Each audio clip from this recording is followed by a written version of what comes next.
I used to have a normal job, from 7 to 5. I used to work as a carpenter for 10 years. And every Sunday, I used to go to the temple to do kirtan. And many times on the weekends, I would work from Monday to Friday, and then Friday, after work, come home, take a shower, have a quick bite, then rush to the airport, catch a plane, do kirtan Saturday, Sunday, and back to work on Monday. So I did that for 10 years. And now Krishna somehow or other has made the plan that I can just travel and do kirtan. Last year we traveled to 20 countries, just doing kirtan.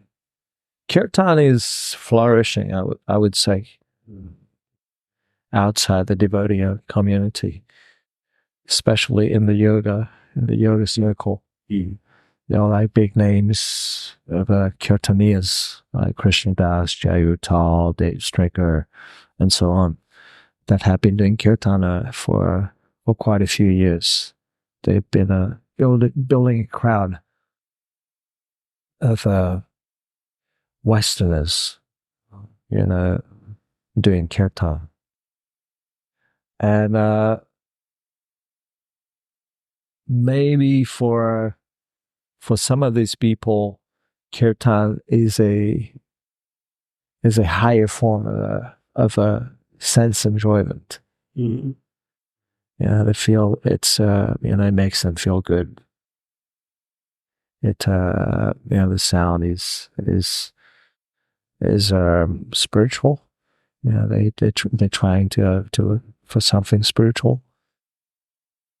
But many of them are confused. They don't know what kirtan really means. Kirtan is eternal. It's in the spiritual world, every word is a song, every step is a dance. It's all about kirtan. It's all about praising Krishna. Krishna is dancing with the gopis. The gopas are dancing. It's every word that's coming out of the mouth, or every step is kirtan. So, Mahaprabhu came down more than 500 years ago, and to show us this wonderful gift of kirtan, which is, so powerful and amazing that, we can't even imagine, how can we just, sit down and chant one mantra? 3 words, Hare Krishna and Rama, and it just changes our lives. There are many, even, amongst the Krishna family. We go to different countries and we see different kinds of instruments that are being used. Both the use of the bass guitar or the saxophone, or Africa, it's like djembes. Different instruments.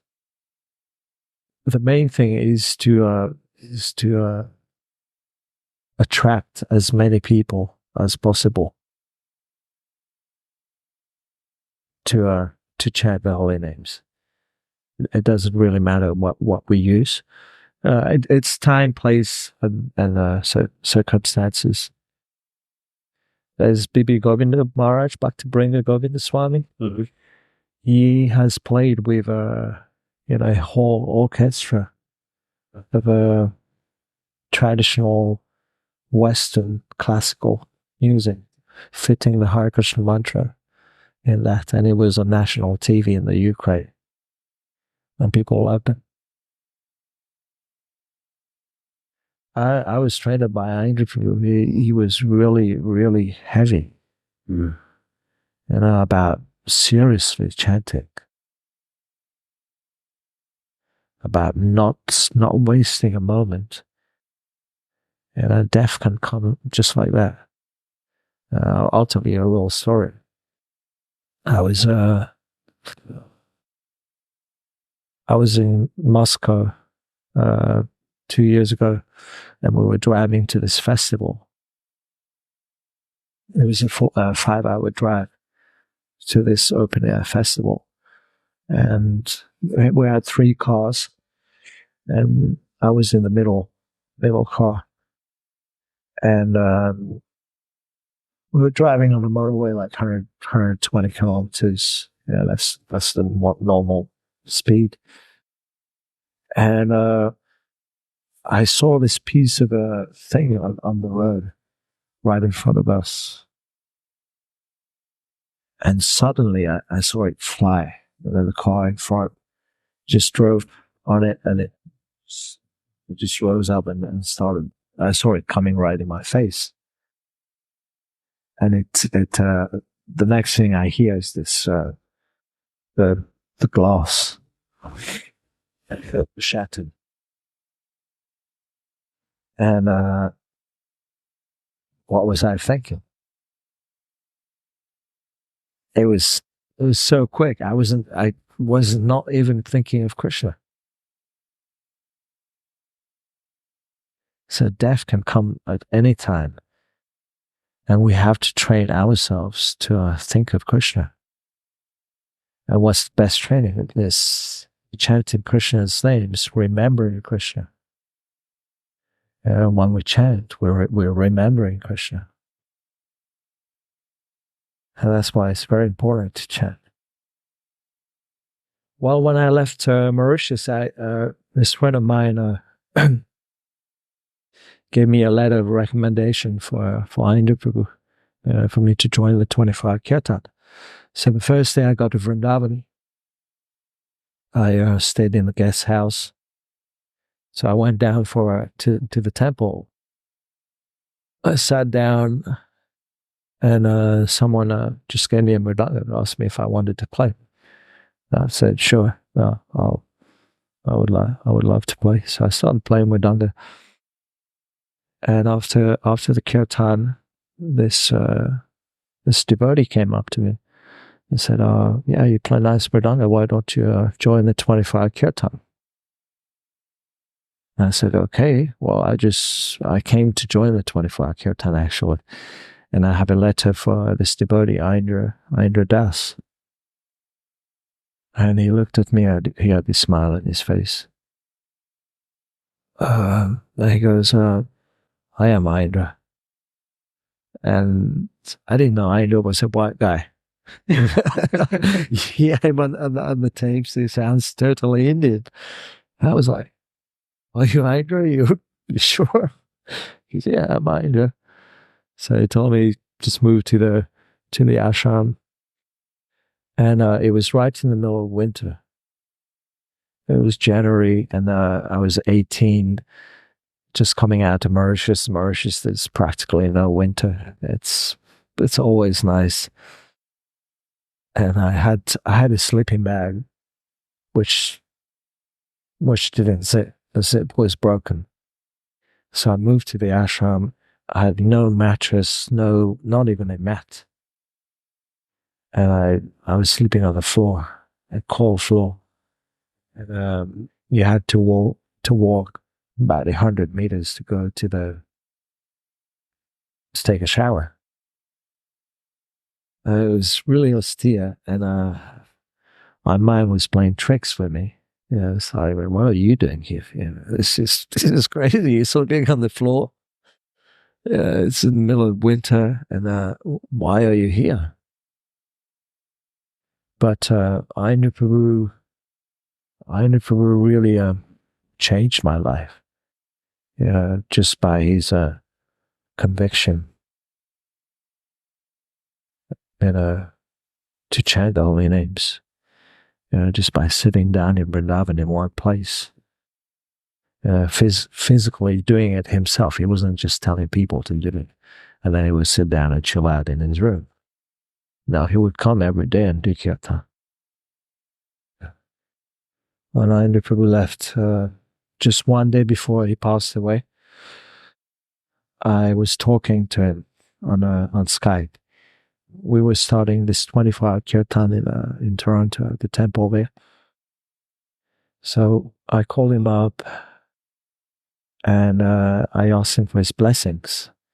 to start the 24-hour Kirtan. Yeah, he gave me his blessings, and he told me, don't just do 24-hour Kirtan in one place. Travel and do Kirtan. That was his last instruction. And then we finished the 24-hour Kirtan, and we were sitting outside with a few of my friends, few devotees. And someone came running and said, Ayana Prabhu passed away. I said, yeah, this is a very bad joke. I talked to him yesterday. We were having a good laugh. Well, we're talking normally. How can he just leave? So I called up Vrindavan, and I was at Ayana Prabhu left. And he left me with his words, just travel and do Kirtan. And I didn't know how to do it because, I just lost my job. My boss sold the business. And,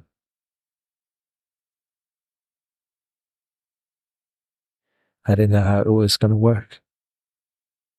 And that was the last time I talked to Ayana, one day before he passed away.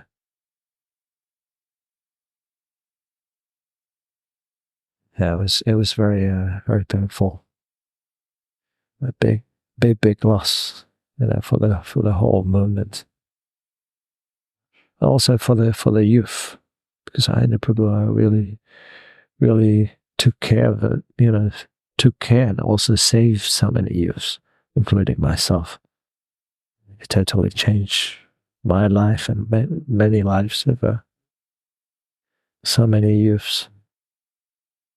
Ayana had red hair and red beard, which means fire. And he used that fire properly, I would say. You asked me the question whether he got down. Definitely he did. I was 18. My ego was, up there. I thought I was the best Mridanga player. And every day after Kirtan, he would call me to his room. And for 2 or 3 hours, he would just pound on my head, pound on the ego. He knew the point where it would hurt the most.